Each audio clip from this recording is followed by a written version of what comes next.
"I only married you because you're the boss's daughter," my husband Jack said with a smile as I lay sick in bed, the scarves and gloves I knit for him all discarded as worthless.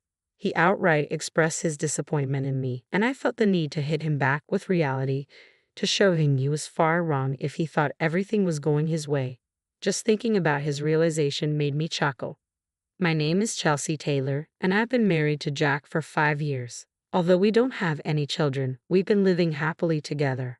Jack was a workaholic, often away from home, and there were times when I felt lonely. But his dedication to making time for us on his days off made the loneliness bearable. I got to know Jack through my father, who was originally his boss. Jack suggested I become a stay-at-home wife, which was probably a great factor for me.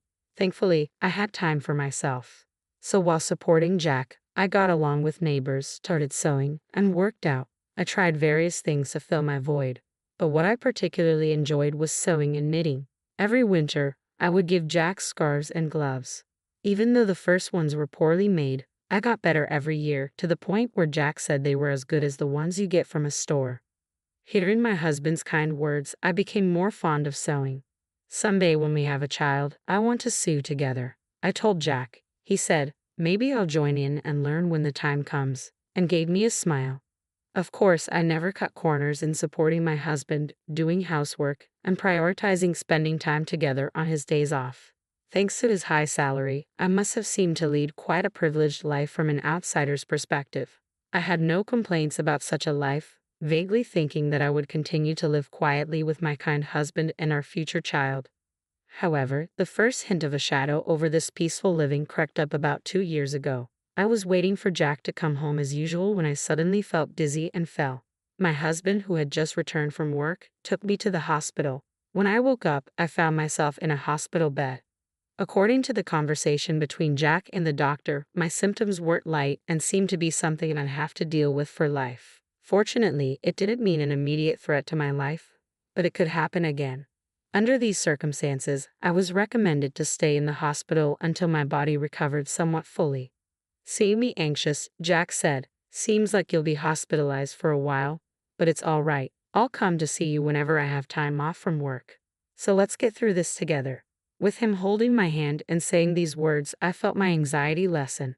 With my supportive husband by my side, I believed everything would be all right, even though I had no grounds for such a belief.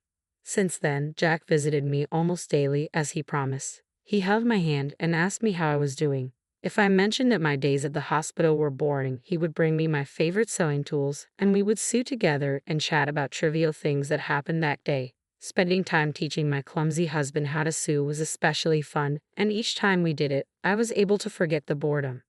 However, such happy times in the hospital only lasted about a year. After handing over the yearly tradition of a hand-knitted scarf, the frequency of my husband's visits lessened. Now, it's good if he shows his face once every few weeks. At first, I thought my husband must be busy with work and continued my sewing, planning to give him the finished product the next time he came. According to the doctor, I was told that I would be discharged by the end of the year, so I thought I would give him some gloves. Then, I put all my feelings into making the gloves to make up for the time we had been apart. However, when my husband finally came to visit me after a long while, he looked at the gloves I handed him and coldly said, "You're still making these? It's frankly a nuisance." What he then handed to me was the scarf I had painstakingly knitted for him and a divorce paper. The scarf I had worked so hard on last year showed no signs of being worn. It was just as pristine as when I had given it to him. "Has it been 2 years since you've been hospitalized? I heard you'd be discharged soon, but I can't keep taking care of you," he said. "We should get a divorce." I turned my gaze to the divorce papers. Upon hearing these words, Jack had already signed the papers. Seeing that, I thought, so it has come to this. To be honest, ever since he stopped visiting, I had considered this possibility multiple times. To brush off that thought, I even tried to convince myself that he was just busy with work. But the Jack I knew would never neglect me, no matter how busy he was. If his work really had gotten busier, he would have told me. I had a feeling things would turn out this way when he stopped showing up without any explanation. That's why I managed to ask him why he wanted a divorce without too much distress. I wasn't trying to cling to Jack. In fact, I knew I had probably become a burden to him. If the kind Jack I knew said he wanted a divorce, then I guess I had no choice. But it was Jack who told me we'd get over this together, so I was somewhat curious as to why he had changed his mind. In response to my somewhat dazed question, Jack said, "Isn't it obvious? Ever since I married you, all I've had are troubles. I'm sick and tired of the scarves and gloves you give me every year. I only married you because you're the boss's daughter. How can I be expected to deal with you getting sick on top of everything else?" He laughed at me in a way that seemed to be making fun of me. He told me that he was tired of dealing with me, who had been innocently enjoying our life together. Every time I talked about happiness, love, or loneliness, it seems he thought I was a fool for it. Who can even wear a handmade scarf without feeling embarrassed nowadays? Receiving such things is a nuisance and annoying.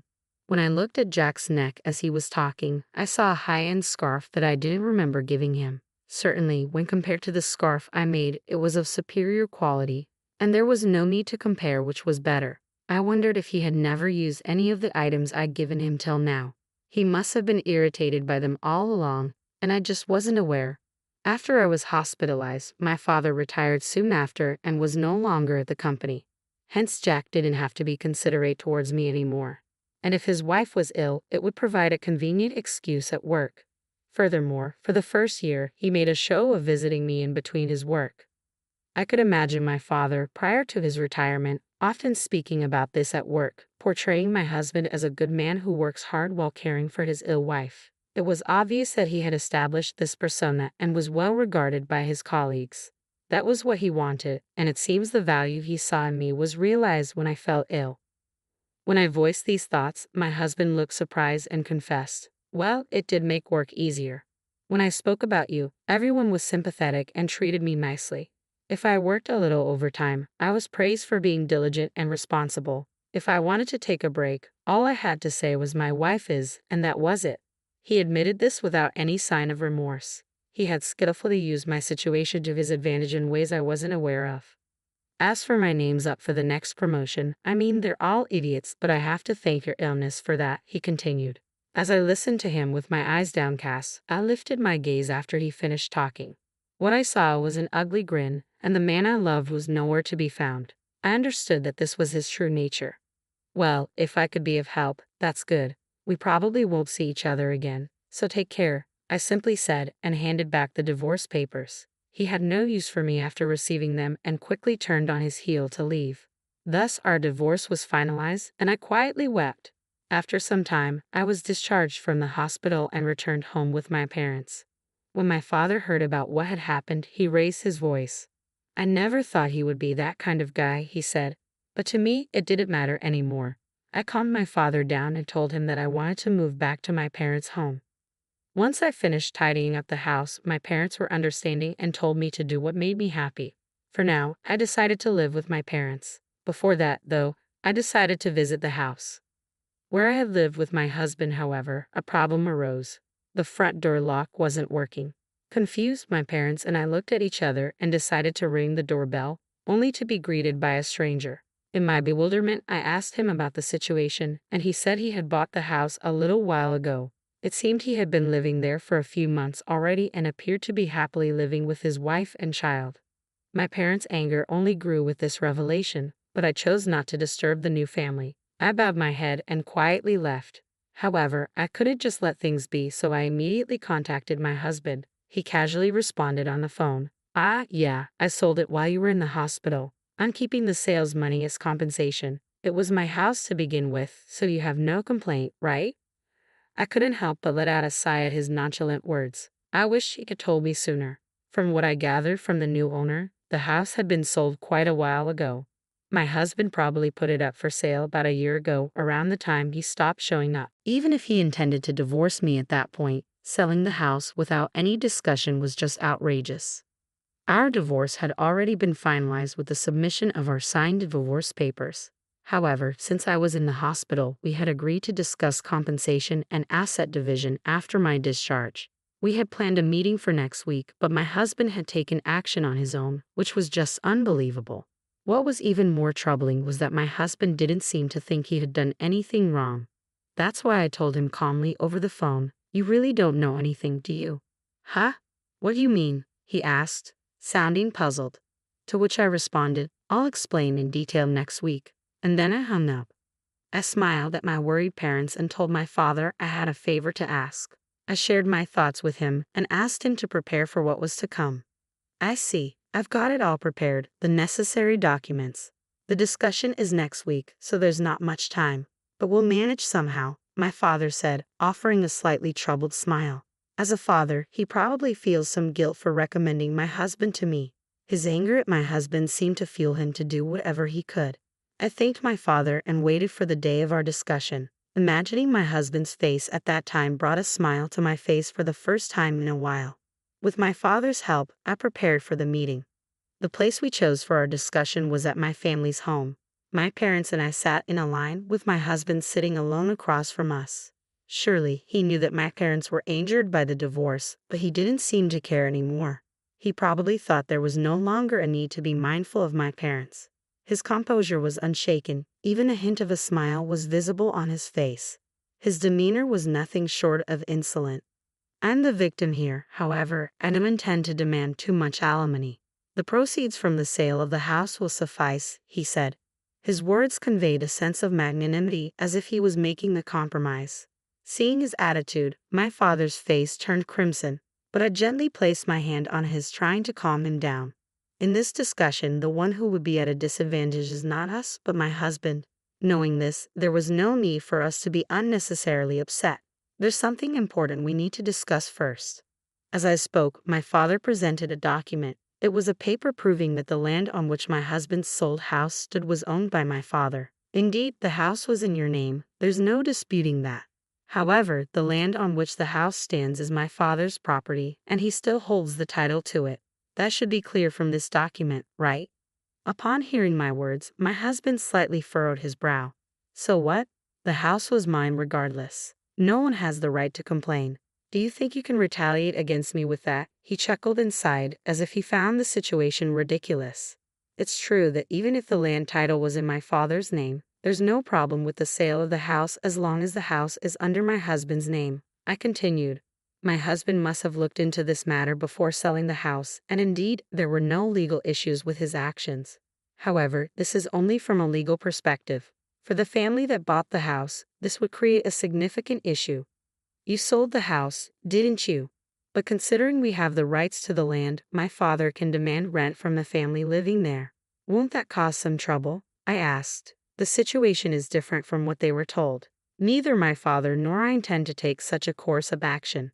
However, that does not mean we are willing to relinquish the rights to our land for nothing. In that case, the action we would take is to sell the land to the family. We wouldn't go so far as to ask them to leave, nor do we plan on charging monthly rent. But naturally, it would be problematic for us if they did not purchase the land. Originally, that land was something my father had gifted us to live on, not to be freely given away to strangers.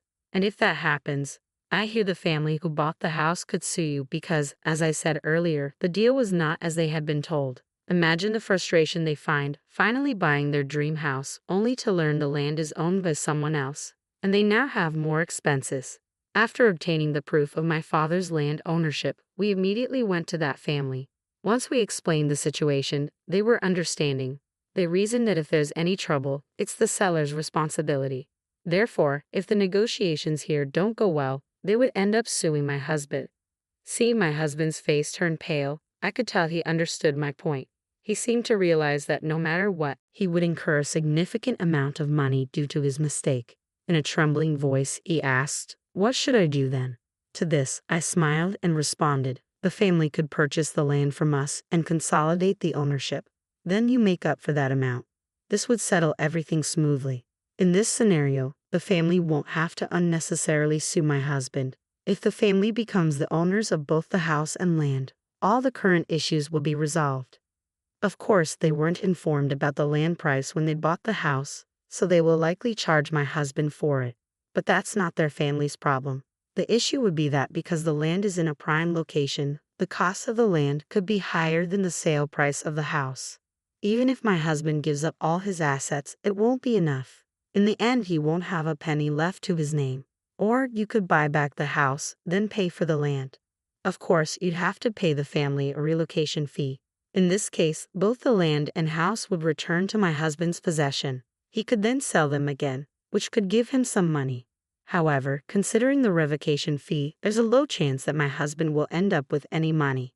Whichever option he chooses, my husband will be at a loss. Also, about alimony, I've been mentally distressed by your actions. I plan to claim compensation for that, so keep that in mind. All this time, my husband Jack used me as a pawn in his pursuit of promotion at work. Now that I know this, I am repulsed by everything Jack did for me in the past, and I plan to file for damages due to emotional distress because of it. Though evidence is scarce and it's not very likely that I will win, just discussing this matter is significant given Jack's current circumstances. Jack, who was cornered, might not have the luxury to consider these possibilities, and everything I've just stated might become his reality. To further quarter Jack, my father continues, even though I'm retired and no longer part of the company, I have many acquaintances. I've been chatting frequently with my former subordinates lately. They've been telling me what you thought of my daughter and what you did. Everyone has been looking down on you, Jack. With a cheerful smile, my father shares this news, and Jack finally realizes the situation he's in. The status he had built in the company using me and the money he gained by selling the house without my consent. Neither of these are in his hands anymore. Now, let's discuss what comes next. Now that you understand your circumstance, we have to decide about the division of property, compensation, and the house. I say, joining my hands together and smiling. My smile hasn't changed compared to the ones I've shown Jack before, and I'm sure I was beaming more than I ever had since our separation. I hope you fully comprehend that the fate of your assets will be decided in this very meeting, I continue. Drawn in by my words, all Jack could do was force a laugh with tears in his eyes. The subsequent negotiations were in my favor, and Jack agreed to pay me alimony. We also agreed that Jack would pay for the land where the house stands, and we later explained this to the family who bought our house. As a result, everyone except Jack benefited from these discussions, and Jack ended up losing everything. The rumors my father initiated began to circulate within the company, causing Jack to lose his standing, and his potential promotion was put on hold due to concerns raised by upper management. The rumors continued to spread, leaving Jack without a place to fit in, and soon my father informed me that Jack had resigned. I won't say that all of it was karma, but things gained through exploitation can vanish easily, given someone's intentions. What Jack thought he had achieved was merely transient. As for me, I'm currently living in my parents' house and running a sewing class. I can't say that my classes are jam-packed, but I've been able to earn a decent income thanks to attendees like my neighborhood wives and kids. While I couldn't make it happen with my own children, like I once told Jack, I've now realized that sharing the things I love with others in